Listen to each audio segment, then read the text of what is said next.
साथियों, आप सभी का बहुत बहुत स्वागत है। आज की इस वीडियो में आज हम जो चर्चा करने जा रहे हैं बहुत ही बड़ी बात है कि संविदा भर्ती।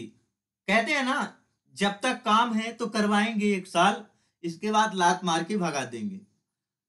इतने पढ़े लिखे लोग हैं एमपी में, इसके बावजूद भी संविदा में भर्ती की जा रही है। तो दोस्तों चलिए बात कर लेते हैं आज पूरा डिटेल से।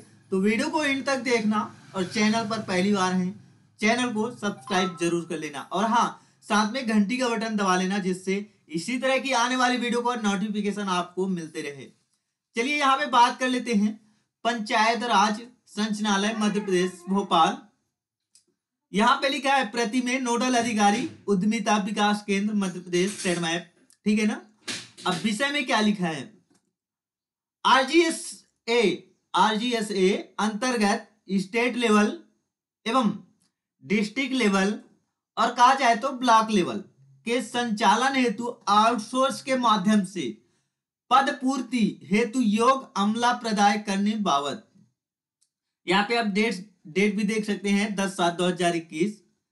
अब नीचे बात कर लेते हैं नोडल अधिकारी उद्यमिता विकास केंद्र मध्य प्रदेश ट्रेड मैप। सारी चीजें बताएंगे इस वीडियो में, कितनी भर्तियां हैं, क्या योग्यता है, कैसे आवेदन कर सकते हैं। तो वीडियो को एंड तक देखना। यहां पे लिखा है विषयांतर्गत संदर्भित पत्र का अवलोकन करें जिसमें राष्ट्रीय ग्राम स्वराज अभियान आरजीएसए योजना अंतर्गत स्वीकृत कार्यक्रम प्रबंधन इकाई संरचना अनुसार राज्य जिला एवं जनपद स्तर पर राज्य कार्यक्रम प्रबंधन इकाई, जिला कार्यक्रम प्रबंधन इकाई एवं ब्लॉक कार्यक्रम प्रबंधन इकाई के संचालन हेतु विभिन्न विषय विशेषज्ञों, तकनीकी एक्सपर्ट, परामर्श, समन्वयक एवं अन्य तकनीकी सपोर्ट हेतु निर्धारित मापदंड अनुसार अहर्य एवं अनुभवी मानव संसाधन आउटसोर्स के माध्यम से पूर्णतः अस्थायी रूप से कार्य किए जाने हेतु 1 वर्ष के लिए उपलब्ध कराए जाना है। मतलब संविदा में 1 साल के लिए भर्ती करवा रही है सरकार, और जब हमारा काम हो जाएगा तो लात मार के भगा देंगे। सीधी सी बात यही है ना। अतः उपरोक्त तारतम्य में आरजीएस एवं पीएमयू हेतु राज्य, जिला एवं ब्लॉक स्तर पर स्वीकृत पदों के लिए प्रशासनिक अनुमोदन अनुसार संलग्न प्रपत्र आ एवं बा अनुसार उल्लेखित पदों के विरुद्ध दिए गए योग्यताओं एवं अनुभवों के आधार पर चयनित प्रतिभागियों की वरीयता सूची सॉफ्ट एवं हार्ड कॉपी में 1 सप्ताह के भीतर प्रदाय करने का कष्ट करें। साथ ही उक्त प्रायोजन हेतु निर्धारित किए जाने वाले सेवा शर्तों के साथ एमओयू प्रारूप भी प्रस्तुत किए जावे। चलिए अब और आगे बढ़ लेते हैं और बात कर लेते हैं फिर से। अब यहाँ पे लिखा है, आप एकदम पूरा डिटेल से देख लीजिएगा। आरजीएस योजना अंतर्गत प्रशासनिक अनुमोदन अनुसार स्वीकृत पदों की सूची। यहाँ पे पद का नाम दिया हुआ है, यहाँ पे पद की संख्या दी हुई है, यहाँ पे स्वीकृत कितनी राशि मिलेगी और यहाँ पे पद का प्रकार एवं विषय विशेषज्ञता। ठीक है ना। यहाँ पे पूछा जा रहा है 1 नंबर पे स्टेट मैनेजर काउंसलेंट फाइनेंस, 1 पद की संख्या है जिसकी सैलरी 50,000 है। फाइनेंस अकाउंटिंग, मतलब फाइनेंस अकाउंटिंग का काम है स्टेट लेवल पे। ठीक है ना। अब यहाँ पे अकाउंट की बात की जा रही है, एक ही भर्ती है, इसमें कहा जाए सैलरी की बात तो 25,000 है, वही फाइनेंस अकाउंटिंग। ठीक है। अब यहाँ पे तीसरे नंबर पे आ रहा है काउंसलेंट कोऑर्डिनेटर, मॉनिटरिंग एंड इवल्यूशन एक्सपर्ट, इसकी सैलरी है जो 50,000 है। मॉनिटरिंग पद है जो भर्ती एक है, मॉनिटरिंग एवं इवल्यूशन। ठीक है ना। अब तीसरे नंबर पे आ रहा है मीडिया इंटरनल एक्सपर्ट, मतलब कम्युनिटी डेवलपमेंट, इसकी भी भर्ती एक है और इसकी सैलरी कहा जाए तो वही 50,000। मीडिया कम्युनिटी इंसुलेशन डेवलपमेंट, ठीक है ना।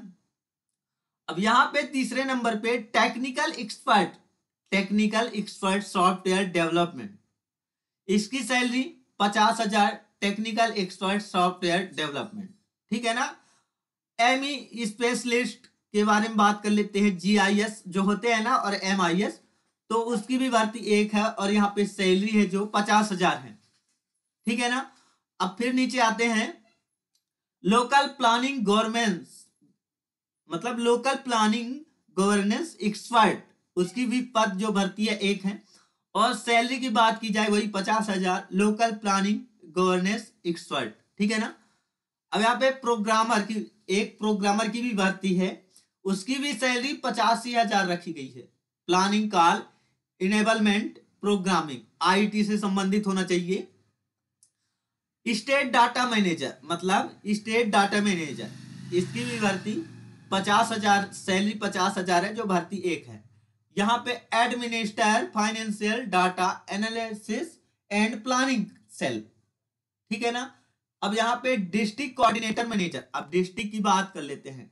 डिस्ट्रिक्ट में 52,000 भर्ती है जो कि 35,000 सैलरी है और local planning governance expert training capacity building monitoring एवं इवल्यूशन इवेलमेंट डिस्ट्रिक्ट कंट्रोल रूम, ये सारी चीजें करनी पड़ेगी।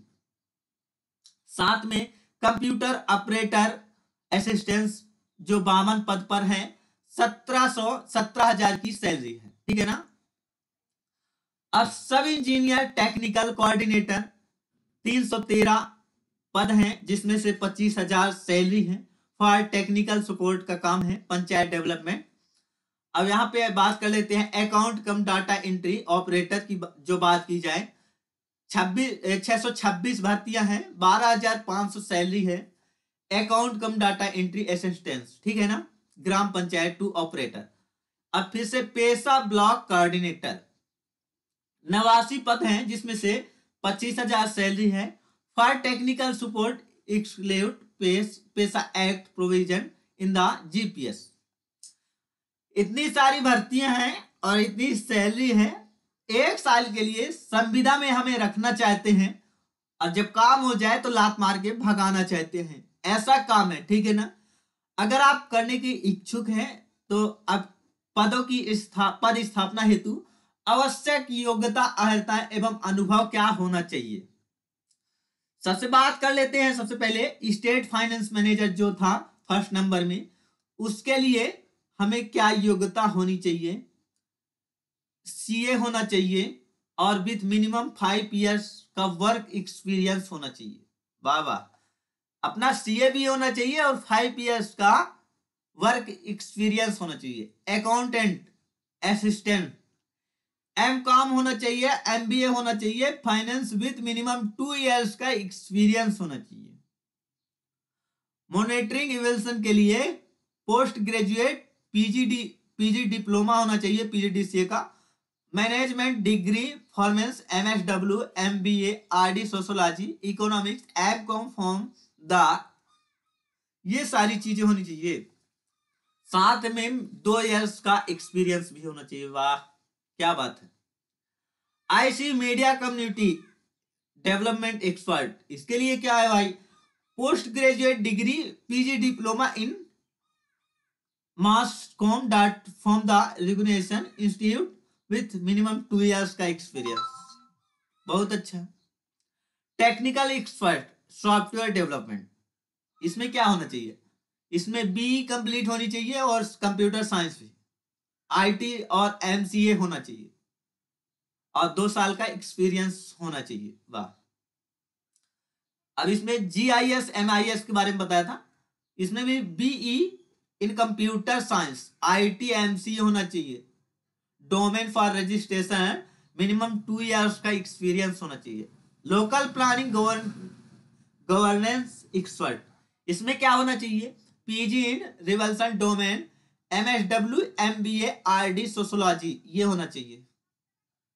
Minimum 2 years experience.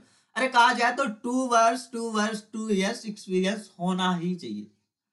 प्रोग्रामर के लिए क्या है, बी कंप्लीट होना चाहिए और एमसीए और रिवल्सन domain from the 2 years experience होना चाहिए। State data manager SPMU state level, B in computer science IT और एमसीए और 2 years का एक्सपीरियंस होना चाहिए। डिस्ट्रिक्ट कोऑर्डिनेटर के लिए क्या होना चाहिए, तो ग्रेजुएट होना चाहिए इन डोमेन फ्री और एमएसडब्ल्यू होना चाहिए।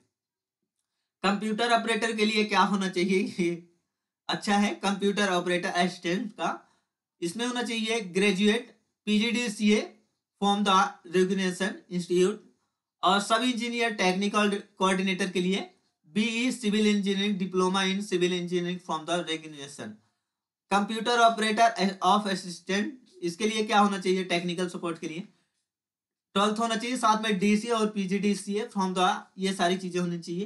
पेशा ब्लॉक के लिए क्या होना चाहिए, पेशा ब्लॉक के लिए 89 पद है, जो मतलब ग्रेजुएशन होना चाहिए, साथ में बीएसडब्ल्यू और बीए सोशियोलॉजी होना चाहिए। तो दोस्तों ये था वीडियो, आप लोगों को मैंने सारी चीजें, कितनी सैलरी है और क्या एक्सपीरियंस होना चाहिए, साथ में कितनी एजुकेशन होना चाहिए, ये सारी चीजें आपको मैं इस वीडियो के माध्यम से बताया है। साथ में कैसे फॉर्म भर सकते हैं ये भी चीजें अभी बताई दे रहा हूं 1 मिनट में। तो आपको आरजीएस के तहत मतलब नोडल अधिकारी उद्यमिता विकास केंद्र, जो नोडल अधिकारी है वो एक सैंपल बना के साइड में बना के वो पत्र ये सेंड करेंगे, उनसे आप संपर्क कर लीजिए। सो गाइज ये वीडियो आपको काफी पसंद आई होगी, वीडियो को लाइक करें, साथ में हमारे चैनल को सब्सक्राइब जरूर करें।